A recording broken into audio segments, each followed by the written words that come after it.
BJP के लौह पुरुष का सबसे बड़ा सपना पूरा होने में 27 साल का वक्त लग गया, लेकिन तब तक उस आंदोलन के कई किरदार बदल गए।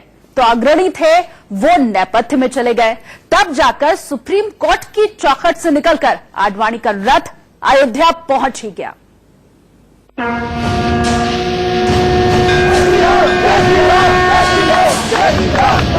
जब वक्त का पहिया घूमता है तो किसी के भी दिन बदल जाते हैं। जो एक वक्त में आडवाणी के सारथी हुआ करते थे, जो एक वक्त में सिर्फ एक आयोजक भर थे, जिन्होंने बीजेपी के लौह पुरुष से सियासत का कहरा सीखा था, वो आज देश के प्रधानमंत्री हैं। और जिन्होंने बीजेपी की नींव रखी, वो आज मार्गदर्शक मंडल के सदस्य हैं। इन तस्वीरों को देखिए। राम मंदिर आंदोलन में मोदी और आडवाणी की एक आवाज पर लाखों राम भक्त कुछ भी कर गुजरने को तैयार थे। उस वक्त मोदी न इतने ताकतवर थे, न इतने प्रभावी। उस वक्त बीजेपी का मतलब अटल बिहारी वाजपेयी, लाल कृष्ण आडवाणी और मुरली मनोहर जोशी हुआ करता था। तीनों का प्रभावी अंदाज, धारदार बोली और राम मंदिर आंदोलन से भावनात्मक जुड़ाव उन्हें राम मंदिर आंदोलन के नायकों में शामिल करता है। सहस्रनाम तत्तुल्यं राम राम वरानने।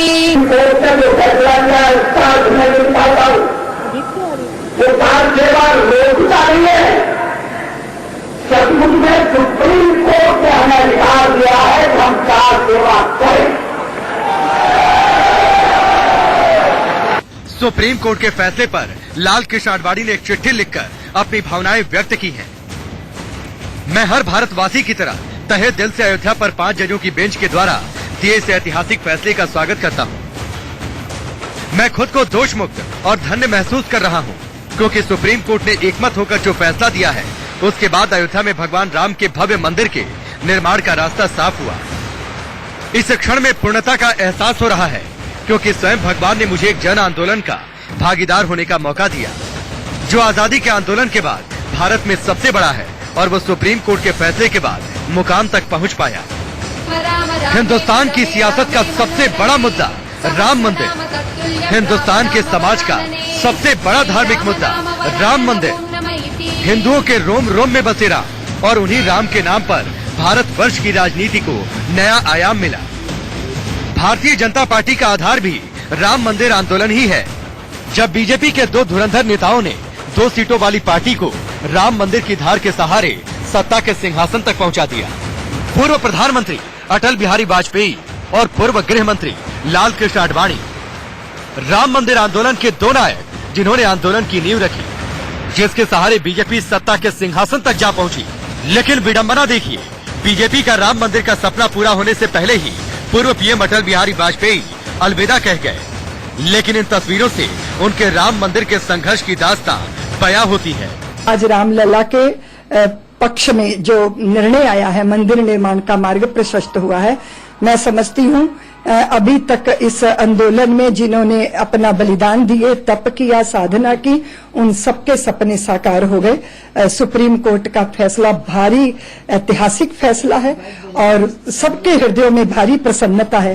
राम मंदिर आंदोलन के दूसरे नायक लाल कृष्ण आडवाणी, जिन्होंने राम मंदिर के लिए कार सेवा से लेकर रथ यात्रा तक निकाली। 92 के आंदोलन में लाल कृष्ण आडवाणी ने राम भक्तों का नेतृत्व किया था। उनके जोशीले भाषण राम भक्तों में गजब की ऊर्जा का संचार करते थे। लाल कृष्ण आडवाणी इस वक्त बीजेपी के मार्गदर्शक मंडल के सदस्य हैं। राम मंदिर आंदोलन से कई नेताओं की सियासत आगे बढ़ी, न सिर्फ चमकी बल्कि उन्हें एक वजूद भी दिया। मुरली मनोहर जोशी भी उन्हीं नेताओं में से एक हैं, जो राम मंदिर बनाने को लेकर अपनी आवाज उठाते रहे। आडवाणी की तरह ही जोशी भी फिलहाल मार्गदर्शक मंडल के सदस्य हैं। आज जो फैसला दिया है वो अयोध्या विवाद के एक महत्वपूर्ण पहलू पर सुप्रीम कोर्ट ने देश के सामने अपना निर्णय सुनाया है।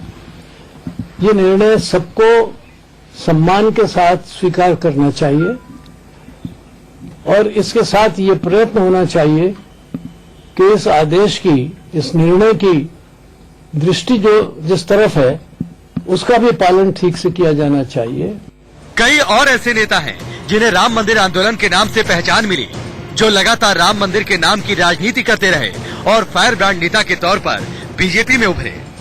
उमा भारती, कल्याण सिंह, विनय कटियार, साध्वी रितंभरा, इन सभी की सियासत राज्यों से लेकर केंद्र तक सिर्फ राम मंदिर तक ही सीमित रही। राम मंदिर के आंदोलन में भागीदारी के लिए हमेशा गर्व रहा है। मैंने तिरंगे के लिए मुख्यमंत्री की कुर्सी छोड़ दी थी।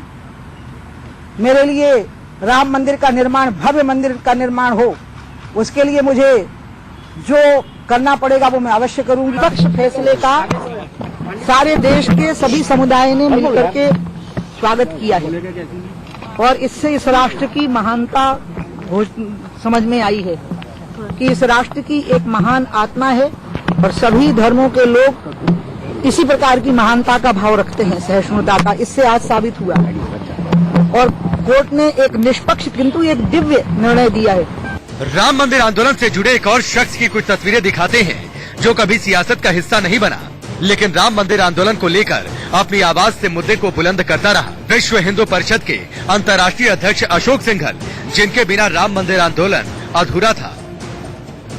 स्वागत योग्य कदम है और अदालत को बहुत बहुत साधुवाद, धन्यवाद जो 40 दिन तक लगातार बहुत 4-4, 5-5 घंटे दिन पर दिन उन्होंने सुनवाई की है और जो उन्होंने एसआईटी की रिपोर्ट को भी मान्यता दी है और सारे परिसर को ये हिंदू समाज का ही परिसर रहा है।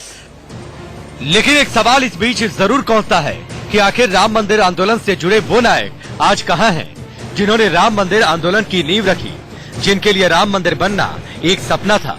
Bureau report, India.